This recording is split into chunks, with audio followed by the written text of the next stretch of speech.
Hi, everyone. Welcome to this pre-recorded training session. This brief video is created for library workers taking part in the Thinking Money for Kids Program Kit project offered by the American Library Association and the FINRA Investor Education Foundation. In this video, we will cover must-know logistics related to your participation in the project, including project goals, timeline, requirements, support materials, and evaluation. First, I'm going to turn it over to Robert Ganem from the FINRA Foundation. Thanks, Sarah. We are very excited about this project and the opportunity to collaborate both with ALA and with so many talented and dedicated library professionals across the country. In the coming months, we hope you will look to us as a resource as you strive to meet the financial education needs and wants of your communities. To begin, I'd like to share a few words about FINRA and the FINRA Foundation. The Financial Industry Regulatory Authority, or FINRA as it is known, is a not-for-profit organization that oversees broker-dealers in the United States. FINRA works to ensure that investors receive the basic protections they deserve, that anyone who sells a securities product has been tested, qualified, and licensed, that every securities product advertisement is truthful, and that securities products sold to investors are in the investors' best interests. Back in 2003, FINRA established the FINRA Foundation to empower people in the United States to make sound financial decisions throughout life. We have many different programs to achieve our mission, and all of these programs are undertaken in partnership with leading nonprofit organizations across the country. For example, we maintain a financial fraud prevention initiative with AARP and the BBB Institute for Marketplace Trust. We collaborate with United Way on a national workplace financial wellness program focusing on lower wage workers. And our many financial inclusion programs encompass partnerships with, for example, the Girl Scouts of the USA and Councils for Economic Education in multiple states. And we have research initiatives that cut across all of these programs. And of course, our work with public libraries is a very successful partnership with ALA that originated in 2007. That partnership between the FINRA Foundation and ALA has served to expand financial education programs and services for all types of audiences and age groups. Over the years, more than 2,300 libraries have taken part in various efforts to connect people with the best available information resources and learning opportunities, always in a way that puts consumers' best interests at front and center. Some of the most creative and innovative programming has focused on young people. And here you see a handful of scenes that have unfolded at participating libraries over the years. Now, these are just a few among thousands of examples of excellent programming that we have helped and seen at libraries across the country. All of these earlier demonstration efforts inform the new Thinking Money for Kids programming kit. 300 wonderful libraries are taking part in this new initiative. Participating libraries are in every state, plus the Northern Mariana Islands. Many have delivered successful financial capability programs for children and their families in the past, and will continue to do so with the new kit. Others are brand new to financial literacy programming, and the kit is the perfect way to get started. The Thinking Money for Kids programming kit is turnkey, but also flexible and adaptable to your library's particular needs. It connects learning at the library, the home, and other community locations. It's very interactive and prioritizes experiences that appeal to multiple learning styles. Best of all, it's about learning that's fun, on purpose, and with a purpose. The project has 3 goals, which can be summarized as 1, expanding financial literacy among children, 2, building library capacity to address the financial education needs of their communities, and 3, empowering library staff to deliver effective financial education programs and services. We'll return to these goals in more detail when we talk about program evaluation later in the presentation. But for now, I'd like to turn things back to Sarah. Thanks, Robert. I am Sarah Ostman, Deputy Director of ALA's Public Programs Office. We are sometimes referred to as PPO. The Public Programs Office exists to empower libraries to create vibrant hubs of learning, conversation, and connection in communities of all types. And we hope that this project empowers your library to try new things and reach new audiences. Before I begin, I want to flag that the information I am about to cover can mostly be found on the Thinking Money for Kids website. We have a section specifically devoted to library support materials for the KIT project, and you can find that at ala.org/TM4K support. First, let's talk about the project timeline. As we are recording this video in August 2024, our team is busily working to distribute the program kits to libraries across the country. Your kits will be arriving in 2 separate packages. One package will contain materials for the 5 in-person programs you will host, and a second package will contain your 6 Launchpad tablets. You will receive personalized email updates to inform you when your packages have shipped. Everyone should receive your materials by mid-September. Throughout the month of September 2024, we will host 4 virtual peer sharing sessions. These sessions are designed to get you thinking about how to effectively lead your Thinking Money for Kids programming and to give you a chance to connect with other libraries doing this work.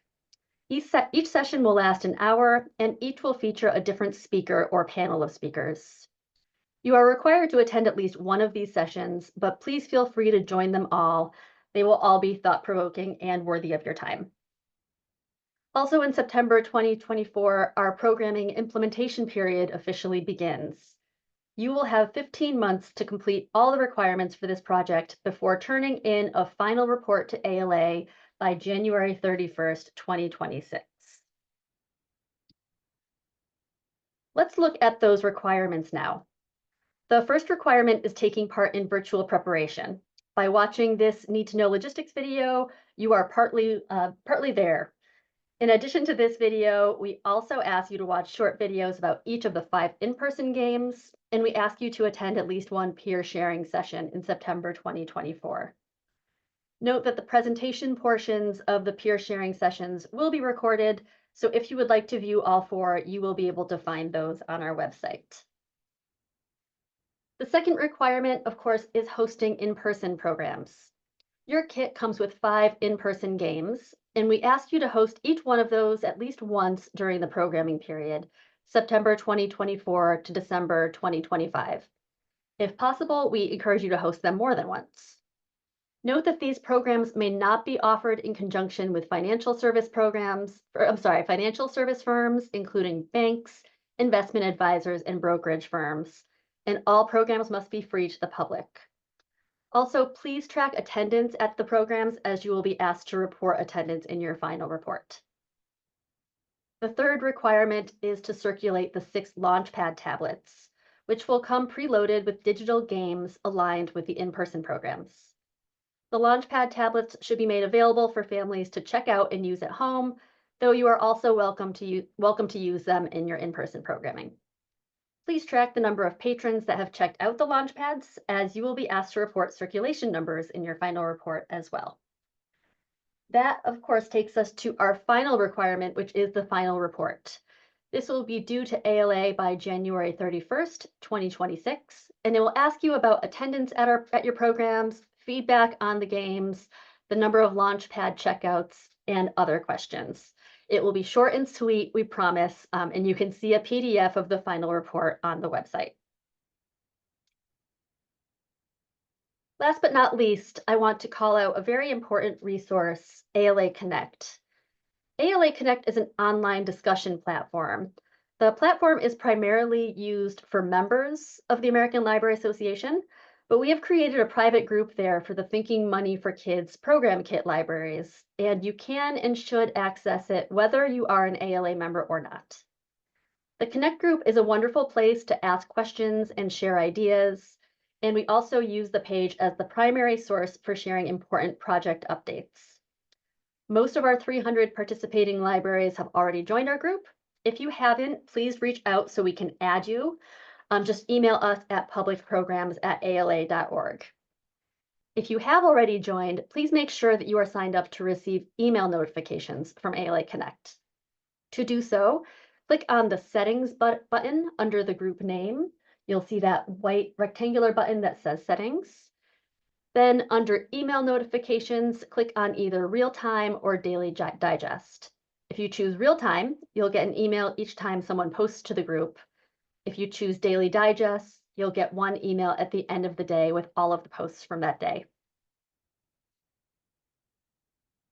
My ALA colleagues and I are here to help you through every step of this project, so please don't hesitate to reach out if you have any questions or concerns.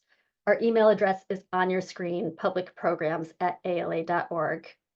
Now I'm going to turn it over to Rebecca Norlander from Knology to talk about evaluation. Thank you, Sarah. I am Rebecca Joy Norlander, and I work as a principal researcher at Knology. I'll be talking today about evaluation. First, more broadly about what it is and why we do it, and then focusing specifically on what's happening as part of Thinking Money for Kids so that you know what to expect.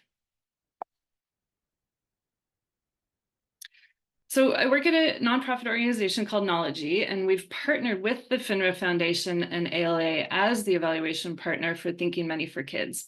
We actually do research and evaluation across a range of social science topics and initiatives, and I lead our work with cultural institutions, and that includes libraries.